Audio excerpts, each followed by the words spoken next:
Hello students, in today's video lecture we will learn how to reverse the digits of a number. So in this particular video you all will see how to write the algorithm to do the reversing of the digits of a number. Now the condition for the same is that you have to take a positive integer and what you have to do is reverse the order of the digits. So what I mean by reverse the order of the digits is, we'll see one example. Suppose the number is 1, 2, 3, 4. Then the reverse number should be 5, 4, 3, 2 and 1. So you totally reverse the digits of the number. So this is the task for you all, and we are going to see how to write the algorithm for the same. Now before we go to the algorithm, let's see what is the logic behind doing this.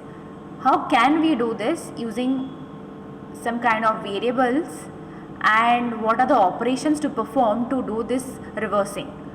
After we look into the logic, then we will write the algorithm for the same. So let's go to the next slide. Now over here what you can see is that, let's say the number you have to reverse is this. So say 5, 2, 4, 3 is the number which you want to reverse. Okay, so let's store it in the variable n, and let's use this variable rev to store the reversed number. So basically rev will have the reversed number. Initially let's put a 0 in it. Let's initialize it with a 0 in the very beginning, and the condition is that you have to repeatedly perform the following tasks, which are these, till n becomes 0. So you have to keep on following or keep on doing these tasks, which are 1, 2, 3 lines till n becomes 0. So the stopping condition is that n should be 0. So let's see how to do this, or how exactly it works. Going ahead with, say the first time, let's trace the example with this particular logic. This is the logic, so let's trace the example which we have taken. Now n is initially 5, 2, 4 and 3. In the first line you can see it as n, 5, 2, 4 and 3. Now the first line says you have to do digit equal to n mod 10. Now n is having this value 5, 2, 4 and 3. So n divided by 10 gives you a 3. The answer of the mod operation is 3. Okay. Now how do you actually do this? I have told you already.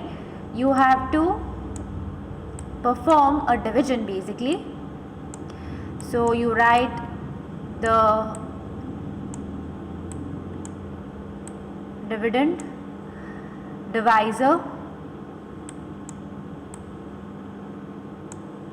So let's just do the division first to see what exactly happens or how this functions.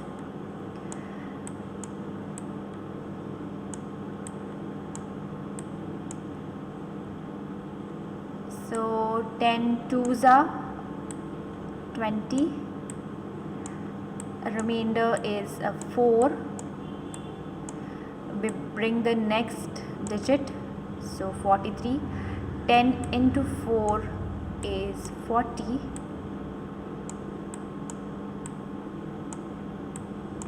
Hence we get a remainder of 3. Now if you see over here, for a mod operation you have to always focus on the remainder. So 3 is the remainder. So for a mod operation you are always interested in the remainder and not in the quotient. So this is the remainder and this is the quotient. I'll mark it with a Q. So when I perform this operation where 5243 mod 10, it gives me a remainder of 3, hence the answer is 3. Now this particular 3 is stored in the variable digit. Kindly note, it is stored in the variable digit. Now what is the second step? Second step says you have to do REV equal to REV into 10 plus digit. So REV is initialized to a 0 in the very beginning. Hence the first value of REV, initial value will be 0. So 0 into 10 plus 3.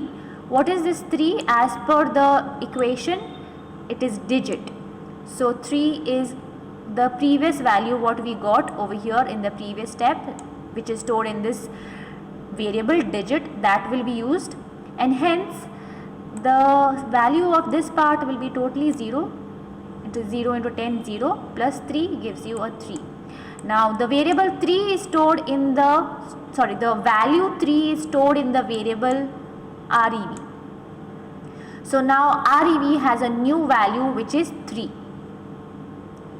The next step, the third step says you have to do n equal to n divided by 10 now. So n value is 5, 2, 3, 4. So you do divide by 10 and you get a quotient of 5 to 4. You can see this over here. You get a quotient of 5 to 4. Whenever we say it is a divide operation, we are bothered about the quotient. Hence the quotient is 5 to 4. Now kindly note, this is the new value which goes into the variable n. So after this particular first step, digit has a value of 3, REV has a value of 3 again, and n has a value of 5 to 4. Let's go ahead with the next. Again we have to do these 1, 2, 3 equations. We have to solve them out. So this time the values are different, so we'll check for different values. Now the first step is digit equal to n divided by 10. Now what is the value of n? The value of n is 5 to 4. The new updated value is 5 to 4. So 5 to 4 divide, which is actually mod by 10. You can check it out by doing this kind of a division. You will get a remainder of 4. So this 4 is stored in the variable digit. The next second step is to do REV equal to REV into 10 plus digit. So when we do this, REV value is 3. In the previous year operation, we have got REV value as 3. Hence 3 into 10 plus 4, because digit value is 4 over here, digit value has been stored as 4. So plus 4 equal to, the result is 34. So hence REV variable will take a value of 34. And the final and the last step is that n is equal to n divided by 10. So what was n? N was 5 to 4. So 5 to 4 divided by 10, you can do a division in this manner and you will get an answer of a quotient, basically 52. So 52 is stored in the variable n. So this is after doing second time all the 3 equations. This was the first time and second time is over here. Now let's do the third time, the same thing. We have to keep on doing this till n becomes 0. The stopping condition is n should be 0. First time n was 5 to 4. Now n has been stored as 52. N should be 0 and that is the stopping condition. So let's go forward. Third time you have to do the same 3 equations. So in that, what is the first equation? First equation is digit equal to n mod 10. So what is n? N in the previous step was 52, hence it is 52 mod 10, which gives you a remainder of 2.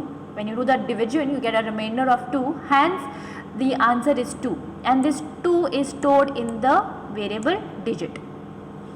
Next is the equation REV equal to REV into 10 plus digit. So REV value is 34 in this step previously, hence 34 into 10 plus 2. Why 2? Because digit is 2. In this step you have got a value of 2 for digit, so plus 2 gives you 342 as the result. So this value is now stored into the variable REV. The last step is n equal to n divided by 10. So let's do n divided by 10. When we do n divided by 10, if we do say n, which is 52, and we divide it by 10, 10 into 5 gives you 50, and the remainder is 2,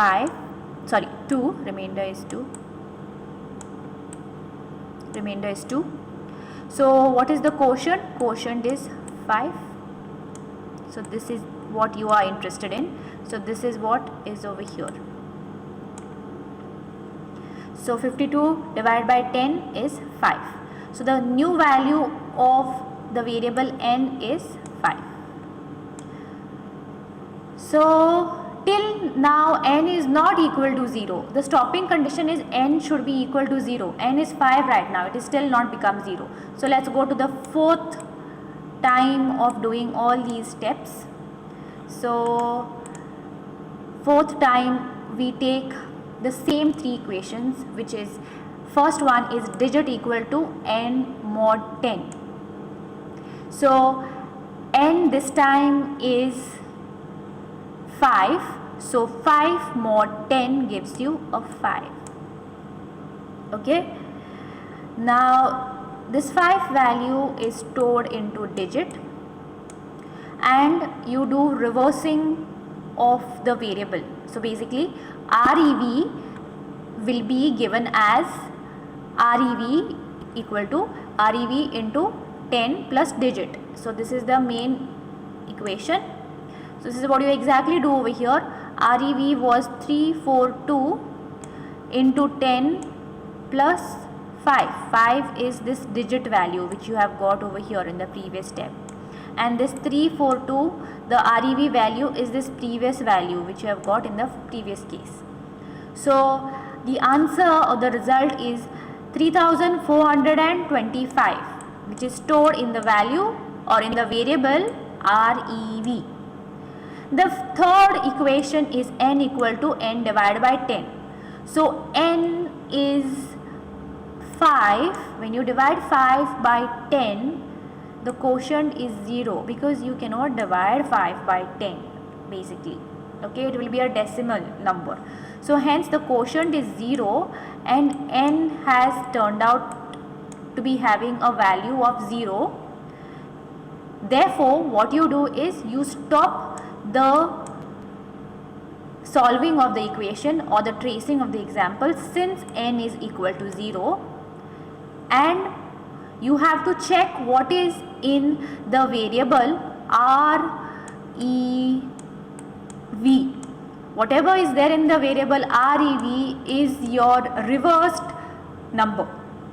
So REV right now has 3, 4, 2, 5. So it will be a 3, 4, 2, 5. So if you see, these are the exact reversed digits of the number which you saw in the first, when we first started.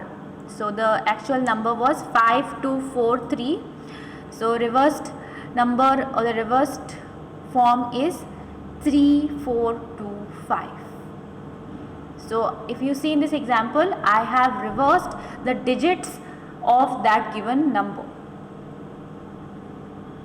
So this is how the example looks like when we trace it. The very important thing you have to remember are these three equations. These three equations let you perform reversing. And the only condition you have to remember is that n should be equal to 0. So this is the stopping condition. So stopping condition is n equal to 0. The moment you find n has become 0, that's when you stop. So the stopping condition again is n equal to 0. So let's look at the algorithm now, since we have understood how to perform the operations. The first obvious step is start of the algorithm. The second step is input the number to be reversed. So you have to take the input of the number which you have to reverse. The third is initialize REV equal to 0. If you have seen in the traversing also, in the example which we have seen previously, REV variable was initially assigned a value of 0. So that is step 3. Step 4 is the condition. So the condition is mentioned over here. If n is not equal to 0, you have to perform the following steps. So what are the following steps? The following steps is, first one is this one, what you can see. The second one is this, and the third is this. So these are sub steps of the step 4. One is A, B and C. So these are the three steps which we have previously used in the example. Exact same steps I have written down in this particular algorithm. So when do we do these steps? If n is not equal to 0, that's when we perform the following steps. Now what if n equal to 0? What if n was equal to 0? So which means when this condition is false, when this condition holds false, that's when you have to go to step 5. So that is the else part. So what is step 5 doing? Step 5 is doing printing the reversed number REV. So REV is the variable in which you have the reversed number. And the final step is stop. Now if you see here, you have the fourth step to go to step 4, which means every time you have to go to step 4. This is how it works. So you have to perform A, you have to perform B, you have to perform C, and then you have to go to step 4. Again you have to perform A, again you have to perform B, again you have to perform C, and then back you have to go to step 4. That's how the algorithm works. When will it stop doing these three steps? Is when n is equal to 0. That's when it will stop doing the three steps and directly it will go to step 5. So basically directly the number REV or the reverse number will be printed onto the screen.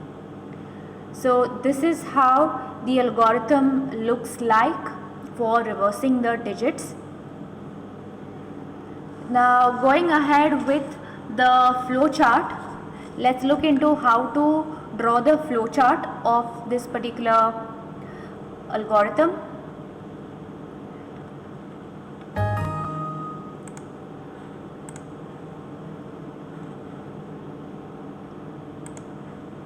So let's draw the flow chart over here. The first symbol is the start symbol. So start is the first symbol.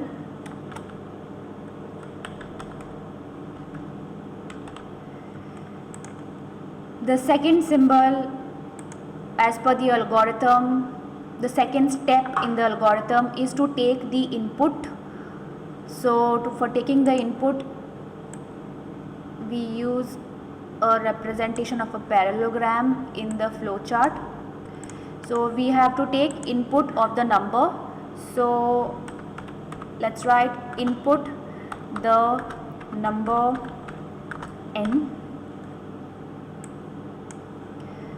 So this is the step 2 of the algorithm. Let's connect both the steps with a control flow arrow. The third step was to initialize the variable rev. So for initializing, since it is a process, we have to use a rectangle. So it was the variable rev, so initialize it to 0. This is step 3. Let's connect the step 2 and the step 3 now. The next step was to check, it was a condition. So you have to check if n is not equal to 0. So since it's a condition, the symbol to be used is a decision symbol, which looks something like this ways. So we have to write, if the condition is if n is not equal to 0. So this is how we write the condition for checking if n is not equal to. If you see, this is the exclamation mark. This exclamation mark stands for not. So whenever you say exclamation mark, it means not, and when you use it along with the equal to, it becomes not equal to 0. So this is how the condition looks like. This is the step which is next. Let's connect the previous step, step 3 and step 4, with a flow line. The next are the three different sub steps. So first one is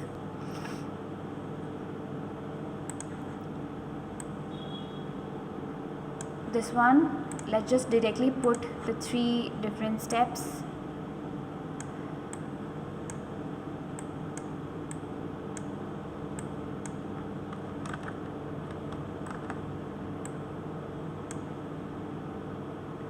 Okay, and let's connect them first with each other.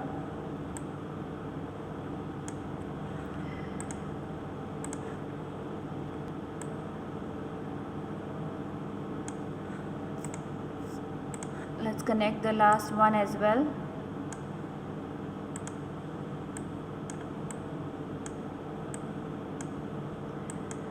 Okay, this is how it is, the 3 steps. So let's write the first one, which is, the first step was digit equal to n mod 10. This was the first equation. So digit is equal to n mod 10. The second equation was given as, or was written down as rev equal to rev into 10 plus digit. Let's just make it elongated so that it looks fine on the screen. REV. Let's make this elongated as well. And the last one as well. So the last equation was n equal to n divided by 10.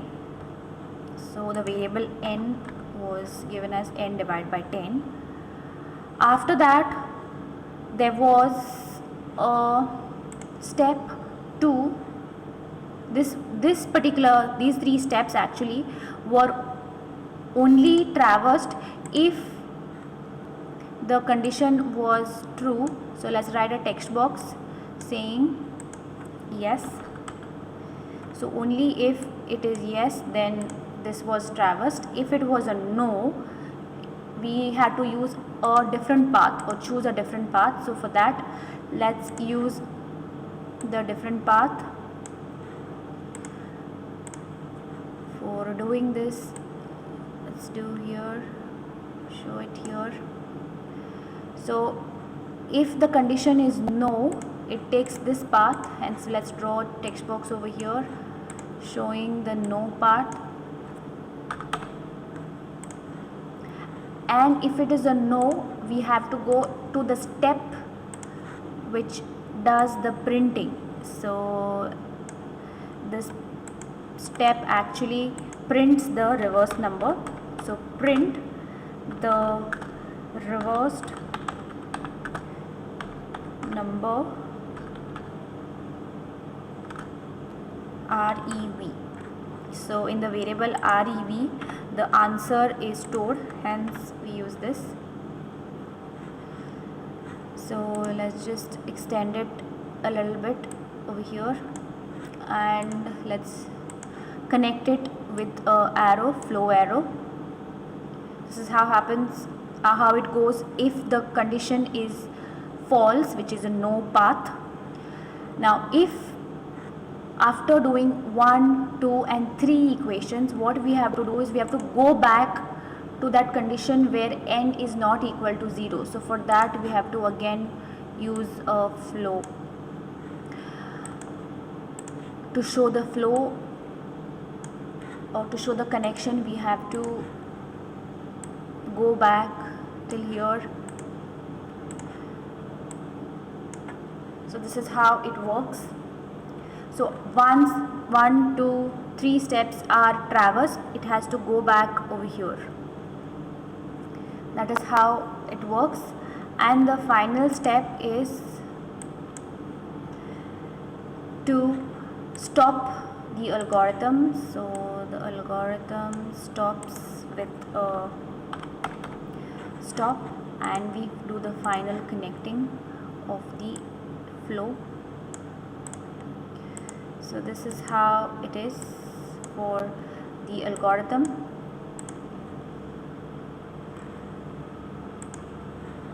If you see over here,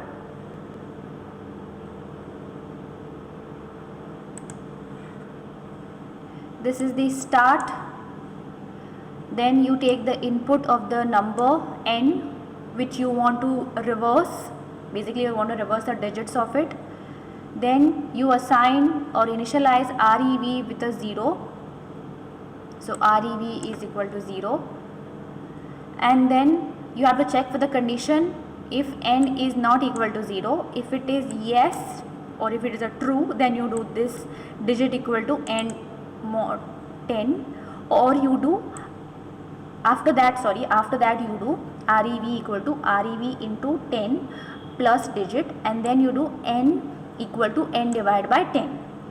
After you do this, you use this path, you go back here, and this happens till the condition is a false condition. So till this condition is false, you have to keep on doing this. The moment it is false, what happens is this path is used and you go to the step of directly printing the reversed number rev, and then you stop with the algorithm. So this is how the algorithm looks like. I'll just make one slight change with the step 3 where we write rev equal to, so I'll write initialize, the word initialize, rev equal to 0. So this was it for today's lecture.